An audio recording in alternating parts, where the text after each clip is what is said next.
नवकार मंत्र का चमत्कार। आज हम आपको जामनगर की एक ऐसी सत्य घटना सुनाने जा रहे हैं जिसे सुनकर आप भी हैरान रह जाएंगे। गुजरात के जामनगर शहर में गुलाब चंद भाई नाम के एक सज्जन श्रावक रहते थे। वे पेशे से एक शिक्षक थे और स्वभाव से अत्यंत सरल, शांत तथा धार्मिक प्रवृत्ति के व्यक्ति थे। प्रतिदिन प्रातः जिनालय के दर्शन करना, नवकार मंत्र का स्मरण करना और फिर विद्यालय जाकर बच्चों को शिक्षा देना, यही उनकी दिनचर्या थी।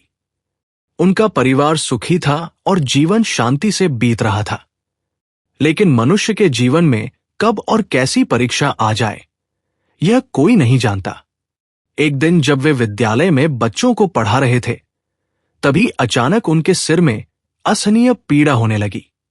उन्होंने सोचा कि शायद अधिक काम करने के कारण थकान हो गई होगी। किसी तरह दिन पूरा किया और शाम को अपने परिचित डॉक्टर के पास पहुंचे। डॉक्टर ने जांच की और दवा देते हुए कहा, चिंता मत कीजिए, 2-4 दिन में आराम मिल जाएगा। गुलाब चंद भाई निश्चिंत होकर घर लौट आए। लेकिन 2 दिन बाद उन्हें फिर से तेज सिरदर्द होने लगा। इस बार सिरदर्द के साथ उनके गले में भी सूजन आने लगी। गुलाब चंद भाई ने सोचा, मुझे एक बार फिर डॉक्टर के पास जाना चाहिए और पूरी तरह जांच करानी चाहिए। वीडियो आगे देखने से पहले हमारे YouTube चैनल जैन लाइब्रेरी को सब्सक्राइब जरूर कर लीजिए। रेगुलर अपडेट पाने के लिए हमारे WhatsApp ग्रुप से भी जरूर जुड़ जाएं। अगले ही दिन वे फिर डॉक्टर के पास पहुंचे। डॉक्टर ने उनकी तकलीफ को ध्यान से सुना और कुछ जरूरी जांचें करवाने की सलाह दी। सभी जांचें पूरी होने के बाद जब रिपोर्ट डॉक्टर के सामने आई, तो उसे देखकर उनके चेहरे का रंग बदल गया। उन्होंने धीरे से कहा, गुलाब भाई, आपको कैंसर होने की आशंका है। ये सुनते ही गुलाब चंद भाई बुरी तरह घबरा गए। उन्हें ऐसा लगा मानो उनके पैरों तले जमीन खिसक गई हो। डॉक्टर ने गुलाब चंद भाई को समझाते हुए कहा, घबराइए नहीं, फिलहाल आप ये पेनिसिलिन का कोर्स पूरा कीजिए, इससे आपको कुछ आराम मिल सकता है। गुलाब चंद भाई डॉक्टर की दी हुई दवाइयां लेकर घर लौट आए। लेकिन उनके चेहरे की उदासी देखकर उनकी पत्नी समझ गई कि बात कुछ गंभीर है।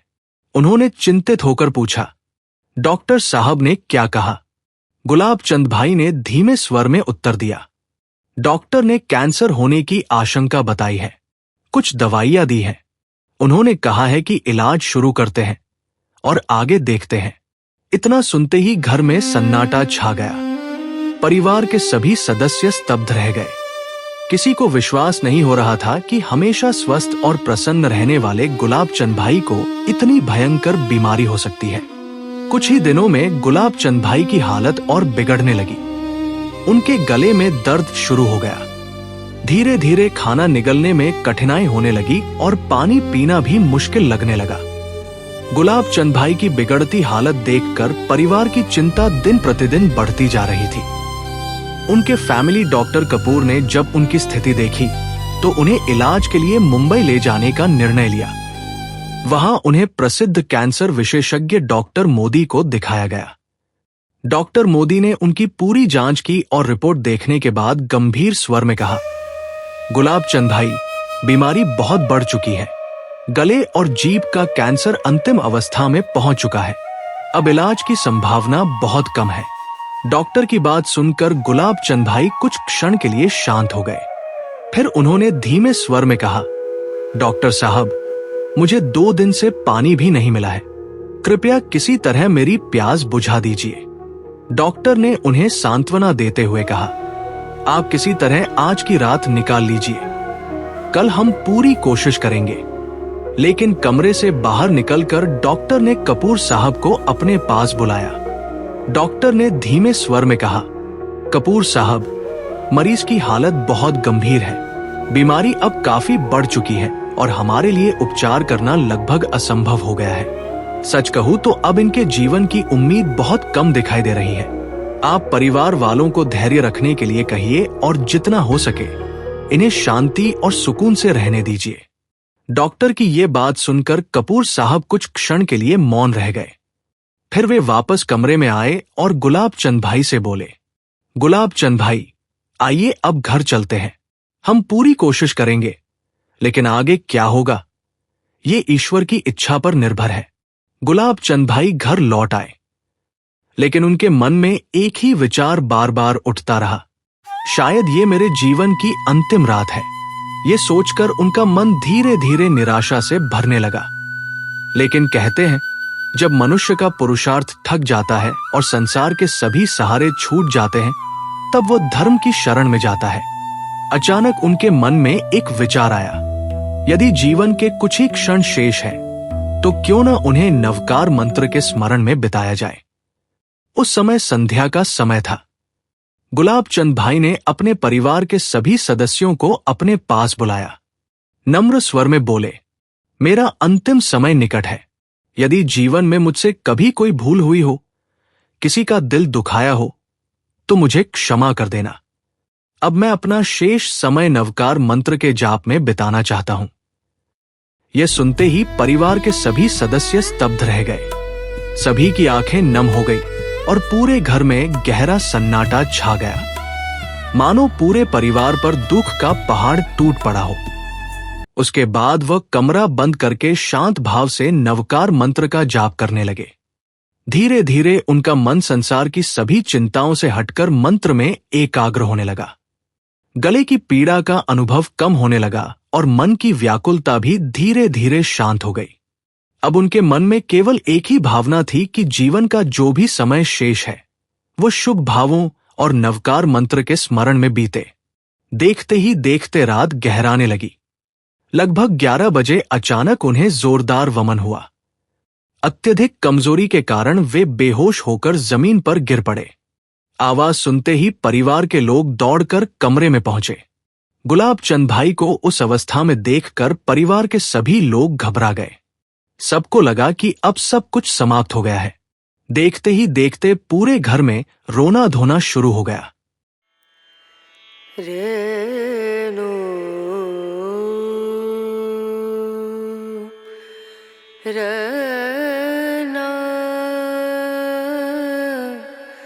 रना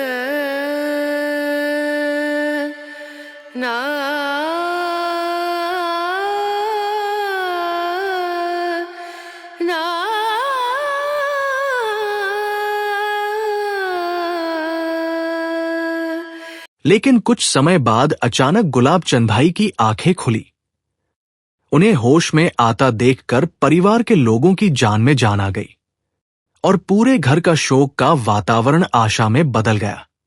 होश आने पर उन्हें अपनी तबीयत में एक अजीब सा हल्कापन महसूस होने लगा। होश में आते ही उन्होंने धीमे स्वर में कहा, मुझे पानी दो, बहुत प्यास लगी है। उनका बेटा तुरंत दौड़कर पानी ले आया। गुलाब चंद भाई ने पूरा लोटा पानी पी लिया। फिर उन्होंने कहा, एक लोटा पानी और लाओ। यह देखकर परिवार वालों को अपनी आंखों और कानों पर विश्वास नहीं हुआ। जो व्यक्ति कई दिनों से एक घूंट पानी भी नहीं पी पा रहा था, वो आज पूरा लोटा पानी पी चुका था और दूसरा लोटा मांग रहा था। घर के सभी लोगों के मन में आशा की एक नई किरण जाग उठी। उन्हें गुलाब चंद भाई के चेहरे पर फिर से जीवन की चमक दिखाई देने लगी। तभी उनकी माता ने स्नेह से कहा, बेटा थोड़ा दूध पी ले। गुलाब चंद भाई ने मुस्कुराकर उत्तर दिया, मैं पीने की कोशिश करता हूं। उन्होंने थोड़ा थोड़ा करके दूध पिया और कुछ ही देर में गहरी नींद में सो गए। परिवार के सभी सदस्य चुपचाप उनके पास बैठे रहे और प्रभु से उनकी कुशलता की प्रार्थना करने लगे। अगली सुबह जब गुलाब चंद भाई की आंख खुली तो उनके चेहरे पर एक अलग ही चमक थी। उन्होंने मुस्कुराते हुए कहा, आज मुझे अपने भीतर एक नई शक्ति और स्फूर्ति का अनुभव हो रहा है। दिन बीतते गए और 4-5 दिनों में उनकी तबीयत में तेजी से सुधार होने लगा।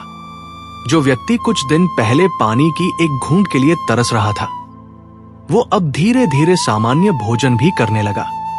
उनकी स्वस्थता देख के पूरा परिवार अत्यंत प्रसन्न था। उनकी खुशी का ठिकाना नहीं रहा। कुछ दिन बाद गुलाब चंद भाई डॉक्टर कपूर के पास जांच के लिए पहुंचे। डॉक्टर ने उनकी पूरी जांच की और आश्चर्यचकित रह गए। उन्होंने हैरानी से पूछा, गुलाब भाई, आपने कौन सी दवा ली? आपके शरीर में तो अब कैंसर का कोई निशान दिखाई नहीं दे रहा है। गुलाब चंद भाई मुस्कुराए और शांत स्वर में बोले, डॉक्टर साहब, मैंने कोई विशेष दवा नहीं ली। मैंने तो केवल श्रद्धा और विश्वास के साथ नवकार मंत्र का स्मरण किया। जो कुछ हुआ वो उसी का प्रताप है। उस दिन के बाद गुलाब चंद भाई ने अपना जीवन और अधिक धर्म, सेवा और सद्भाव के मार्ग पर लगा दिया। गुलाब चंद भाई के जीवन का ये सत्य प्रसंग नवकार मंत्र की असीम महिमा का अद्भुत उदाहरण है। जब चिकित्सा विज्ञान ने भी आशा छोड़ दी, तब नवकार मंत्र की आराधना ने उनके जीवन में एक चमत्कारी परिवर्तन ला दिया। ये प्रसंग हमें केवल चमत्कार की कहानी नहीं सुनाता, सच्ची श्रद्धा और अटूट विश्वास के साथ किया गया नवकार मंत्र का स्मरण मृत्यु के मुख में पहुंचे हुए व्यक्ति के जीवन में भी आशा की नई किरण जगा सकता है। अगर आपको ये वीडियो पसंद आई हो तो वीडियो को लाइक करें, शेयर करें और हमारा चैनल जैन लाइब्रेरी को सब्सक्राइब जरूर करें, ताकि हम ऐसी अद्भुत और आध्यात्मिक जानकारियां आगे भी आपके लिए लाते रहें। जय जिनेंद्र।